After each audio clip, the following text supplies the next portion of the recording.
217వ page. దేవుడు తగిన సమయం ముందు మిమ్మల్ని హెచ్చించినట్టు ఆయన బలిష్టమైన చేతి క్రింద దేన మనసు హల్లెలూయా. 7వ వచనం కూడా ఆయన మిమ్మల్ని గురించి చింతించుచున్నాడు కనుక మీ చింత యావత్తు ఆయన మీద వేయండి. హల్లెలూయా హల్లెలూయా. ఏ విషయంలోనైనా మనం చింతపడవచ్చు అంటారా? చెప్పండి.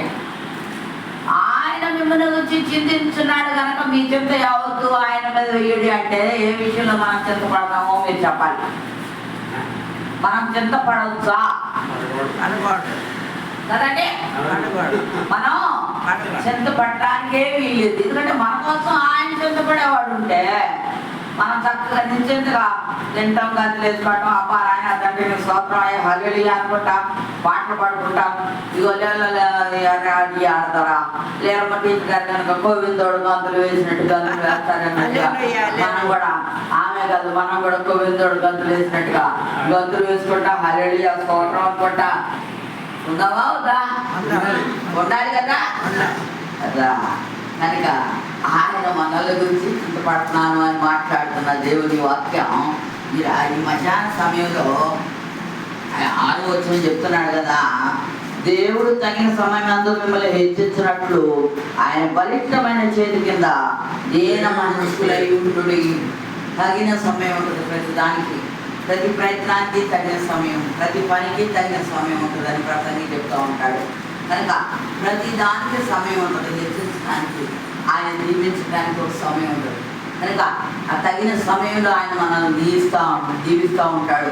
ఆయన మనల్ని ఎప్పుడు హెచ్చించాలా అని కూర్చొని చూస్తూ ఉంటాడు. ఈ బిడ్డకి ఎప్పుడు ఏమి ఇయ్యాలా అని చూస్తూ ఉంటాడు.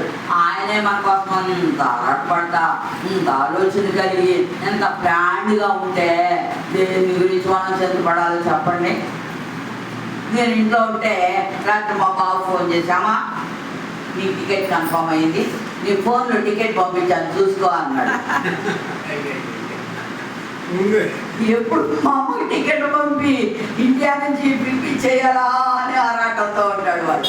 ఎందుకంటే వాళ్ళ దగ్గర పిల్లల దగ్గర నేను లేని లోటు వాడు బాగా అర్థమైంది. 4 నెలలు నేనుంటే పిల్లలతో బాగా అన్ని బాధ్యతలు చూసుకుంటా, వంట చేసుకుంటా, పిల్లల్ని చూసుకుంటా, బాగా చూసుకుంటూ ఉంటాను. కాబట్టి పిల్లలు చుట్టూ తిరుగుతూ ఉంటారు. ఆ 2వ మనవాడు దాకా నా దగ్గరే ఉంటా ఉంటాడు. కనుక ఆ బాధ్యతలు కొన్ని ఎక్కువగా చూసుకోవడం నాకు వాడుగా. మా పిల్లలు చిన్నప్పటి నుంచి కూడా అట్లాగే మనోడు అట్లాగే కూతురు పిల్లల గురించి కూడా అట్లాగే చూసి చేయటం అయింది. కనుక పిల్లల బాధ్యతలు ఎక్కువ చూడటం నాకు ఇష్టం. అట్లా చూస్తూ ఉంటా. మంచిగా వంటలు చేయటం, ఇండియా ఫుడ్లు, అమెరికాలో ఉండి కూడా ఇండియా ఫుడ్లే వండటం అట్లా చేస్తూ ఉంటే ప్రతిరోజు అడుగుతాడు, అమ్మాయి ఏం కూర వండుకున్నావు? మా అమ్మాయి అడుగుతుంది, అమ్మాయి ఏం కూర వండుకున్నావు? మునక్కాయ, టమాటో, చీలికలు, ఉప్పు చేపలు అన్న. ఏం కాంబినేషన్ భలే వండుకుంటుంది మమ్మీ అని వాళ్ళిద్దరు మళ్ళీ చెప్పుకొని నవ్వుకోవటం. మళ్ళీ రాత్రి అడుగుతున్నా, ఏం కూర వండుకున్నావు? మెత్తల్లో దోసకాయ మునక్కాయ వండుకున్నాను.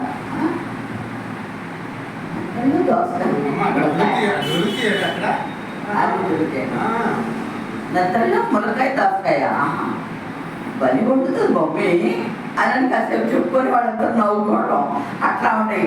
ముందు రోజు అమ్మాయి ఏం కూర వండుకున్నావు అడగందే ఊరుకోరు అనమాట.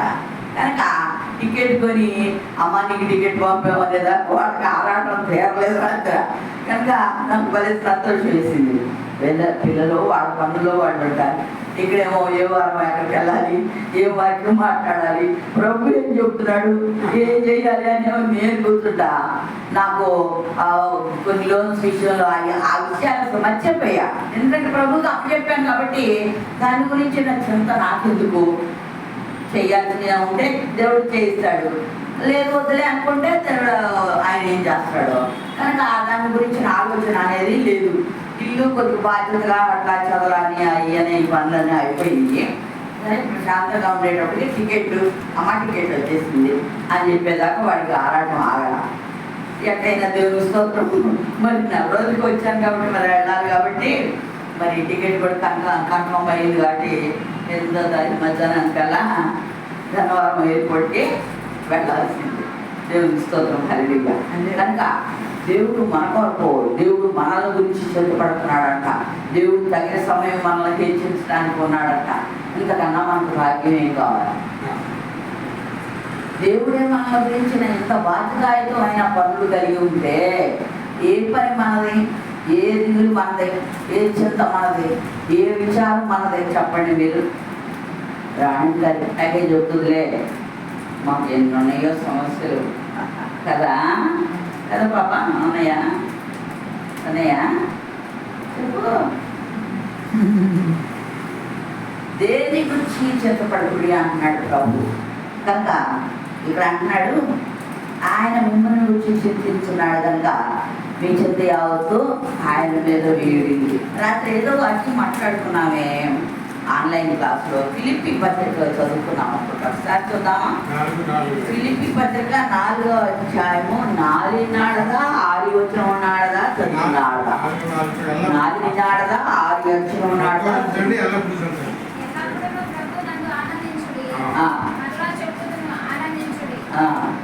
ఆరు ఇచ్చిన ఉన్నాడదా? సరే 6 వచనం.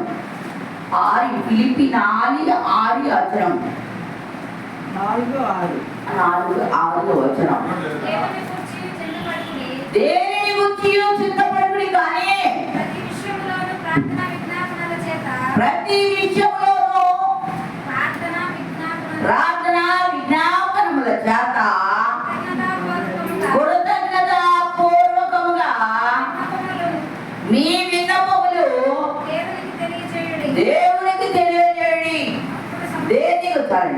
దేని గురించి చింతపడొద్దు అని మాట్లాడుతున్నాడు దేవుడు. ఆయన మనల గురించి చింతపడుతున్నాను అంటున్నాడు. మనలేమో దేని గురించి చింతపడదు అంటాడు, ఆయన మనల గురించి చింతపడతాను అంటాడు. మనకు ఎందుకు రావాలి చింత చెప్పండి?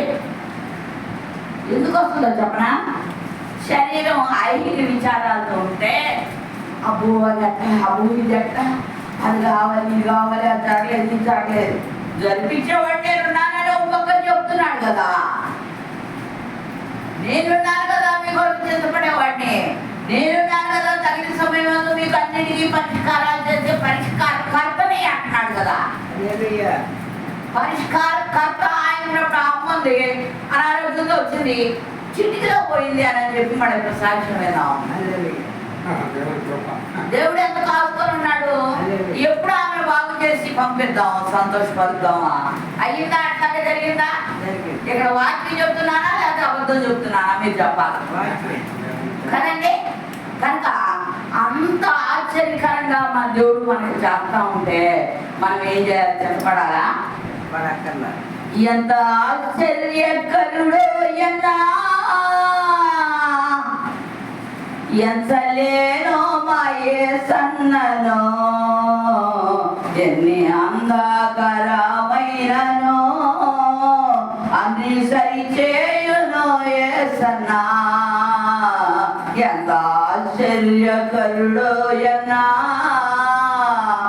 ఎంతలేనో మా యేసన్ననో. హల్లెలూయా. ఎంత ఆశ్చర్యకరుడండి మన దేవుడు. నమ్ముట నీ వల్ల అయితే నమ్ము వారికి సమర్థము సాధ్యము అనే వాక్యాలు ఈ రీతిగా చెప్పుకుంటూ వస్తే బైబిల్ అంతట్లో మనం దేవుని మీద ఖచ్చితంగా ఆనుకుని ఆధారపడి ఉంటే చింతలు మనకుంటాయా? దిగులు మనకుంటుందా? మనం చూసి పారిపోద్దా? మనం చూసి పారిపోద్దు కదా. అమ్మో ఆమె దూరికి వెళ్ళకూడదు అని ఆమె దూరం పారిపోద్దు. ఎందుకంటే మనలో ఉన్నవాడు లోకంలో ఉన్నవాని కంటే గొప్పవాడు. హల్లెలూయా. కనుక మనలో ఉన్నవాడు లోకంలో ఉన్నవాని కంటే గొప్పవాడు. మనం కలిగి ఉన్నాము అనే ఒక ముద్ర మన హృదయంలో వేసుకుని ఉంటే మనం చింతపడవచ్చా? ఆయన మన కోసం చింతిస్తున్నాడు అంటున్నాడు. అదే విషయంలో మీరు చింతపడొద్దని రాత్రి క్లాసులో మాట్లాడాడు. ఎంత గొప్ప సంగతి. ఆశ్చర్యకరంగా 2 వచనాలు నా ముందు నుంచి మాట్లాడించాడు. ఎంత గొప్ప మాట, ఎంత గొప్ప మాట. దేనికి చింతపడొద్దు అని గట్టిగా చెప్తున్నాడు. ఎక్కడెక్కడో దూరంలో ఉన్న ఆన్లైన్ క్లాసులో ఉన్న ప్రతి బిడ్డతో రాత్రి మాట్లాడాడు. ఆయనకు అసాధ్యమా? ఎక్కడ దూరంలో ఉన్నా కానీ కార్యాలు జరిగించేవాడు ఆయన కదా. ఆయనకు అసాధ్యమా? వాక్యం ద్వారా, మైక్ శబ్దం ద్వారా, ఫోన్ ద్వారా, ఈ లైన్లో ప్రతిరోజు దేవుని ప్రవచన మాటలు మనం వింటున్నామంటే ఎంత గొప్ప ధనిలో మనం నిజంగా. ధనిలు అంటే ఎవరు? ధనిలు అంటే ఎవరండి? భాగ్యవంతులు. నువ్వు ధన్యుడు, నీకు మేలు కలుగును. అమ్మా పో, నువ్వు ధన్యురాలు పో అంటారు. ధన్యుడు అంటే ఏంటి? భాగ్యవంతులు. నీకేం దిగలేదు పో, నువ్వు ధన్యుడివి అని అంటారు. ధన్యుడు అంటే గడ్డం చేయి దిగులు నీ దగ్గర ఉన్నట్లే. కనుక నీవు ధన్యుడు, నీకు మేలు కలుగును అని అంటే మనం ఎంత గొప్ప ధన్యులు అని చెప్పాలి. దేవుడు ఈ రాత్రి మనతో, ఈ మధ్యాహ్న కాల సమయంలో దేవుడు మనతో మాట్లాడుతున్నాడంటే ఆయన తగిన సమయం అంతా మిమ్మల్ని హెచ్చిస్తానంటున్నాడు. దేని గురించి చెప్పబడదు అంటున్నాడు. 6వ వచనం ఏం చెప్పాడంట? 6, 7 వచనాలు ఇప్పుడు మనం ఏం చదువుకున్నాం? మొదటి పేతురు పత్రిక చదివామా? ఏం చదివామమ్మా? మొదటి పేతురు పత్రిక 5వ అధ్యాయం 6, 7 వచనం అర్థం మళ్ళీ చదువుతున్నాం. దేవుడు తగిన సమయంలో మిమ్మల్ని హెచ్చించు అన్నాడుగా. ఆయన బలిష్టమైన చేతి కింద దీన మనసులయుడే ఆయన మిమ్మల్ని వచ్చి చింతించున్నాడు కనుక మీ చింత యావత్తు ఆయన మీద. హల్లెలూయా. దేవుడు మన కొరకు చింతపడుతున్నాడు అంటే ఎంత గొప్ప భాగ్యం అండి. నేనన్నా నీ కోసం నువ్వు చింతపడద్దు. నేనన్నా నీకు నీ సమయం అన్నారా. హల్లెలూయా. నీ సింహాడా నీ చింత యావత్తు తీర్చువాడని నేను అనే సుశీలములతో ఈ మధ్యాహ్న సమయంలో మాట్లాడుతున్నాను. చింత యావత్తు తీర్చువాడను నేను. నీ పక్షమున వ్యాధి వాడు అన్నాడు కదా. హల్లెలూయా. నీ పక్షమున వ్యాధి వాడి నిన్ను ఆడదా సమస్యలని పరిష్కారం చేయు పరిష్కారకర్తనే ఉన్నాను నిన్ను ఆడదా మాట్లాడుతున్నాడు దేవుడి మధ్యాహ్న సమయంలో. సుశీల ఆడదా ప్రేమైన తల్లి గారి కొన్ని సమస్య అన్నాడుదా. ఆ సమస్య అన్నాడుదా యేసు తగిన సమయం అన్నాడుదా పరిష్కారం చేస్తాని వాక్యం మీ గురించి మాట్లాడుతున్నాడేమో నాకు నాడుగా తెలీదు. ఇంకా ఈ వాక్యం మీ గురించి మాట్లాడుతున్నాడు. మిమ్మల్ని తగిన సమయం మీ సమస్య అన్నాడుదా పరిష్కారం చేస్తా అని చెబుతున్నాడు. మీరు ఎందాడుదా చింత అవద్దు. మీకరిగో నాను చింత పడుతున్నామ్మా, మీరు చింత అవద్దమ్మా అని దేవుడు బతి మీలాడి చెప్తున్నాడు. ఇంతకన్నా గొప్ప భాగ్యం ఎవరికి చెప్పండి. తగిన సమయప్పుడు హెచ్చిస్తానంటున్నాడు. తగిన సమయప్పుడు మీ సమస్య నాడుగా మీ సమస్యలు నాడుగా పరిష్కారం చేస్తా అంటున్నాడు. మీ చింత వద్దు, మీరే వద్దు చింత వద్దు, మీ కొరకు నేను చింతపడుతున్నా అని చెప్తున్నాడు. ఇంత మంచి దేవుడు మన దేవుడు, మనకు చాలిన దేవుడు. మనము నమ్మదగని వారమైనను కదండి. మనం ఎవరమండి? నమ్మదగని వారమైనను ఆయన నమ్మదగిన వాడుగా ఉండి ఆయన మన విషయాలన్నీ కూడా పరిష్కారం చేస్తాను అని పేరు చెప్పేలా మాట్లాడుతున్నాడు. కార్యాలు జరిగించుకుంటున్నాడు. ఎంత గొప్ప దేవుడు మన దేవుడు. ఎంత మంచి దేవుడో అయ్యా యేసయ్యా. చింతలనిదిరేనయ్యా నిన్ను చేరినా, నా చింతలనిదిరేనయ్యా నిన్ను చేరినా. హల్లెలూయా హల్లెలూయా. కనుక మన చింతలన్నీ తీర్చడానికి ఆయన సమర్థుడిగా ఉన్నాడని ఈ మధ్యాహ్న సమయంలో ప్రభు మాట్లాడుతున్న దేవుని ప్రవచన వాక్కు. ఇదవడాదా నిలబడి మారవట నిలబడి మాట్లాడే వరకు నా నాలుక నాది స్వాధీనం వెళ్ళా. పరిశుద్ధాత్ముడు నాలుగు తిప్పి ఆయన అధికారంలో ఆయన స్వాధీనంలో ఉంచి ఎవరు ఎన్నాడదా, ఎవరికి ఏది మాట్లాడినాడదా, ఎవరికి ఏది చెప్పాలా అది దేవుని మాట్లాడుతా తప్పితే నాకు తెలీదు. కనుక దేవుడు ఆయన ఆత్మను నిలిపి మాట్లాడి వాడుకుంటున్నాడు. కాబట్టి ప్రతి వారము సంఘ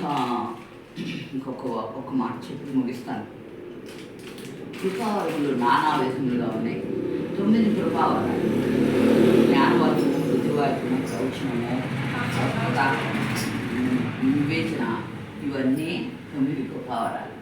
ఒక కృపావరం దేవుడు నాకు ఇచ్చాడు, ప్రవచన వరం. ఆ ప్రవచన వరం 40 ఏళ్ళుగా దేవుడు ఇలాగ వాడుకుంటూ ఆయన చెప్పి చేస్తున్న ప్రవచన వరం నాకు ఇచ్చాడు. ఎంత జాగ్రత్తగా ఉండాలి. 100 రూపాయల, 1 కోటి రూపాయలు అయ్యేదన్నమాట. బాగా సంపాదించుకుని తెచ్చుకున్నాం అనుకోవటానికి. 1 కోటి రూపాయల కన్నా విలువైన కృప. కనుక అటువంటి కృప ఎట్లా ఉండాలి? Weak character ఉండద్దా?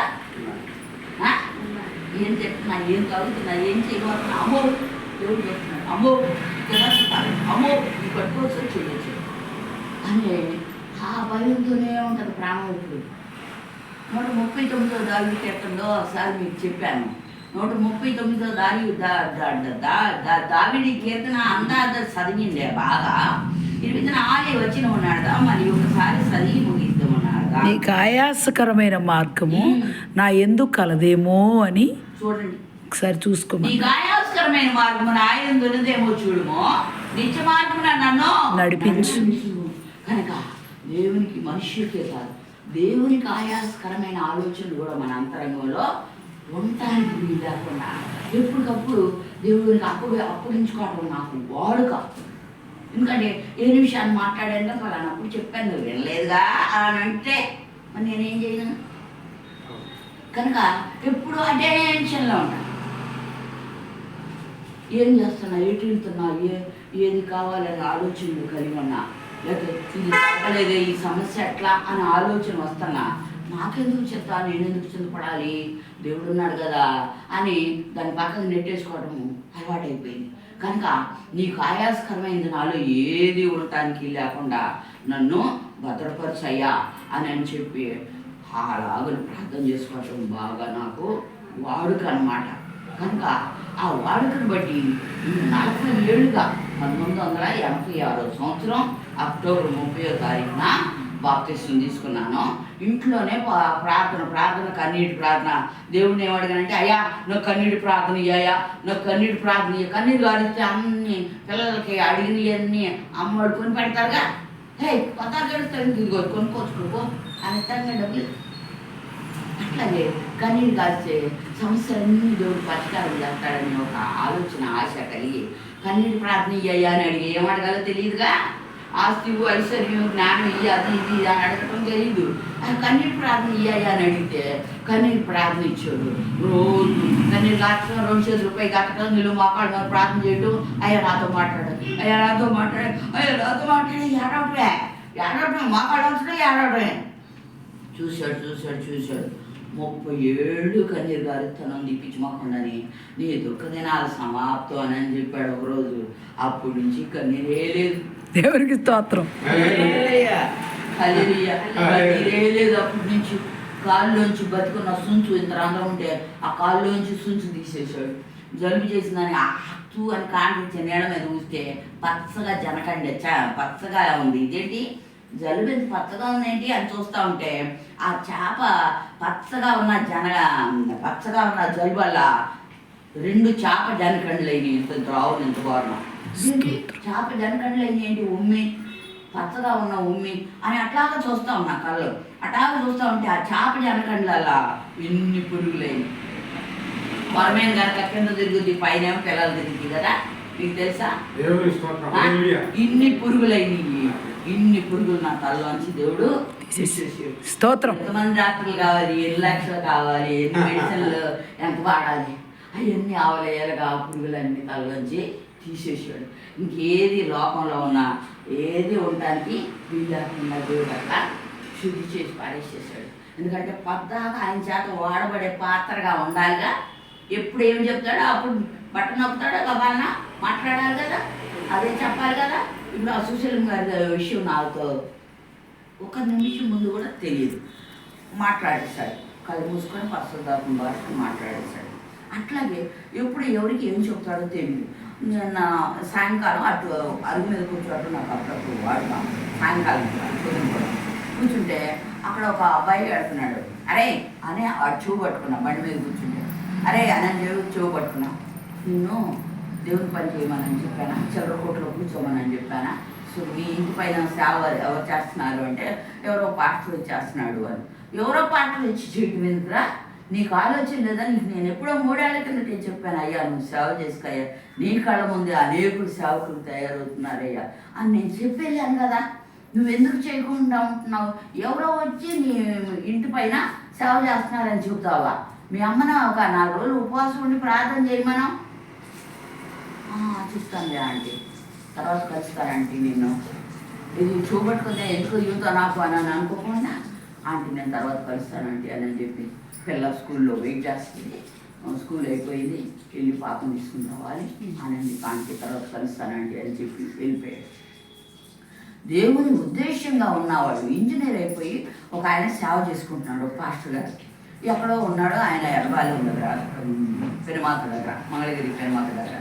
నేను ఇక్కడ ఉండి ఆయనకు ఫోన్లో మాట్లాడతా, మిమ్మల్ని చెవులు పిండి మీ చేత పని చేయించుకుంటానన్నాడు దేవుడు, మిమ్మల్ని చెవులు పిండి మీ చేత పని చేయించుకుంటానన్నాడు దేవుడు అని నేను గట్టిగా చెప్పాను. ఇక నొచ్చుకున్నాడు ఆయన, నేను ఒక ఇంజనీర్ని సేవ చేస్తున్నాను, ఇవేంటి నన్ను చెవులు పిండి చేయించుకుంటాను చేత పని అంటున్నాడు అని చెప్తుంది అని కొద్దిగా మనసు కొద్దిగా చివుకుమందనమాట. తర్వాత మొన్న వచ్చి అంటున్నాడు, కొన్ని ఊర్లు కొన్ని సంఘస్థులు అందరూ అడుగుతున్నారట, అంటే మీరు చెప్పినట్టే జరుగుతుంది.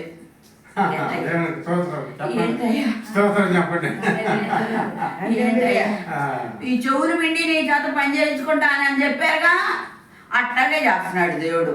ఇప్పుడు చాలా దేశాలు వెళ్తున్నాయి, ఇంకా చాలా మంది అడుగుతున్నారు. మరి ఇప్పుడు కూడా ఇంకా రేపు నేను ఫిలిప్పీన్స్ దేశం వెళ్ళబోతున్నాను, మీరు చెప్పినట్టే చెవులు పిండి మీ చేత పని చేయించుకుంటా అన్నారుగా, అట్లాగే చేస్తున్నాడు దేవుడు అని అంటున్నాడు ఆయన. నేను కదా అయ్యా చెప్పింది, చేపించుకునేవాడు ఆయన, వాడుకునేవాడు ఆయన, చెప్పమన్నాడు నాకు, ఆ మాటే చెప్పాను అన్నా. కనుక ఎవరితో ఏం మాట్లాడుకోవాలి. ఆ దాసు జమ్ని బ్రదర్స్ దాస్ అన్న అబ్బాయి మా వరండాలో వచ్చి కూర్చున్నాడు కళ్ళు.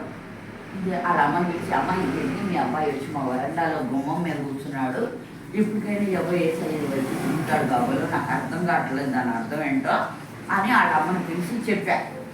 వాళ్ళ అమ్మ చెప్పిందంట, అరే నువ్వు ఇట్లా దేవుని వైపు తిరగాలని వస్తుందంట, వాళ్ళ వరండాలో కూర్చున్నావు అని రాణిగా పిలిచి చెప్పింది అని చెప్పిందంట. ఆ అబ్బాయి అప్పుడు చక్కగా బండబొట్లు పెట్టుకుని శివాలయానికి తెల్లపాటికే పూజలు చేయడానికి వెళ్ళిపోయి ఎన్నెన్నో చేస్తూ ఉన్నాడంట. నేను ఇప్పుడు మారుతాను, నేను పూజలు చేసుకునేవాడిని, నేను లేస్తే విగ్రహాలు చేసుకునేవాడిని అని చెప్పి అనుకున్నాడంట. సరే ఎన్నెన్నో తిరుగుతున్నాడంట, ప్రాణాపాయ పరిస్థితులు కూడా మీదకి వస్తున్నాయి అంట. అయినా తప్పించుకొని చాలా ఇద్దామని అనుకుంటున్నాడంట, కానీ వీలు కావట్లేదంట. లాభం లేదనుకుని ఏసఐ వైపు తిరిగాడంట. ఏసఐ వైపు తిరిగి వచ్చి అక్కడ సేవ చేసుకుంటున్నాడు. ప్రభు ఒకరోజు నన్ను వెళ్ళమన్నాడు, ఆ వారం ఆగా, ఏం వెళ్తానులే అని ఒకరోజు వారం ఆగా, మళ్ళీ వారానికి వెళ్ళమన్నాడు. సరే వెళ్తాను ప్రభు, పోయిన వారం వెళ్ళమన్నావు, నేనేమో కొద్దిగా నిర్లక్ష్యం చేశాను, ఏముందిలే వెళ్తే ఏమనుకుంటారలే అని ఆగాను, సరే వెళ్తానులే ప్రభు అని చెప్పి తర్వాత వారం వెళ్తే అక్కడ మాట్లాడమంటున్నాడు. మరియా మార్తలు ఉన్నారు కదా, మార్తమ్మ గారు విస్తారమైన పనులు చేసుకొని యేసు ప్రభు వచ్చాడు, అయ్యుని పెట్టాలి అని చేసి విస్తారమైన పనుల్లో ఉందంట. మరేమో ఉత్తమమైన ప్రభు పాదాల దగ్గర కూర్చొని, రండి కూర్చోండి, ప్రభు పాదాల దగ్గర కూర్చొని ఆమె యేసయ్య మాటలు యేసయ్య బోధలు వింటా ఉందంట. మరియా ఉత్తమమైన దాన్ని కోరుకున్నది, అది ఆమె యొద్ద నుంచి తీసివేయబడదు అని చెప్పమంటున్నాడు. ఆ వాక్యం తీసి చదివే లోకాసు వార్త 10:42 ఎక్కడ వచ్చినాం. అయితే ఆయన యొద్ద నుంచి దేవుని సన్నిధి తీసివేయబడదు అని ప్రభు చెప్పమంటున్నాడు ఆయనకి. అయ్యా దేవుని సన్నిధి నీ దగ్గర నుంచి తీసివేయబడదంట అని చెప్పమని అన్నాడు. పోయిన వారం వెళ్ళమన్నా నేను రాలేదు, ఈ వారం ఈ వాక్యం చెప్పమన్నాడు నీకు అని చెప్పేసి వచ్చా. అప్పటి నుంచి వాళ్ళు స్థిరపడిపోయి చక్కగా ఉన్న 9 కానీ 10 మంది కానీ దేవుని ఆరాధన జరుపుకుంటా దేవుని పని చేసుకుంటున్నారు. దేవునికి స్తోత్రం, హల్లెలూయా. కనుక ప్రభు చెప్పాడంటే చేయకుండా కనుక ఇదిగో తల్లి గారు సుశీలమ్మ గారి విషయంలో బయటికి అంతరంగంలో బయటికి చెప్పుకోలేకపోవచ్చు, కనుక కార్యాలు జరిగించేవాడికి దేవునికి తెలుసు, నేనున్నాను నీ పక్షాన్ని వ్యాఖ్యమాడి, నీ సమస్యలు దేని గురించి నువ్వు చింతపడద్దు, మిమ్మల్ని గురించి చింతపడేవాడిని నేను అని మధ్యాహ్నం సమయంలో రూఢిగా దేవుడు మాట్లాడుతున్నా. 1 పేతురు పత్రిక 5వ అధ్యాయము 6, 7 వచనాలు కదండి మనం ఇప్పుడు చదివింది. ఆయనే కదా మన గురించి చింతపడతానంటున్నాడు. కనుక మనం చింతపడదామా?